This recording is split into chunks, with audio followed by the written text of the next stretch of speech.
সূরা ইখলাস কখন পাঠ করলে সাথে সাথে ফলাফল পাবেন, ভালো করে বুঝেন।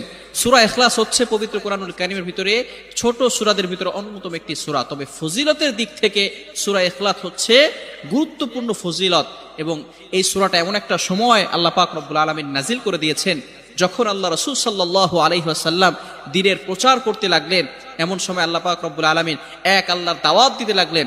তখন কাফেররা আল্লাহ রাসূল সাল্লাল্লাহু আলাইহি সাল্লামকে কোশ্চেন করলো যে মুহাম্মদ, তুমি তো এক আল্লাহর দাওয়াত দাও, আমরা তো কোটি কোটি দেবতার পূজা করি, তারা আমাদের সমস্যার সমাধান করতে পারে না।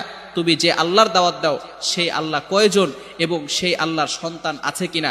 সাথে সাথে আল্লাহ পাক রব্বুল আলামিন এই কাফেরদের প্রশ্নের উত্তরে আল্লাহ রাসূল সাল্লাল্লাহু আলাইহি সাল্লামের কাছে এই সূরাটি নাজিল করলেন, কুল হুয়াল্লাহু আহাদ আল্লাহুস সামাদ লাম ইয়ালিদ ওয়া লাম ইউলাদ ওয়া লাম ইয়াকুল লাহু কুফুয়ান আহাদ।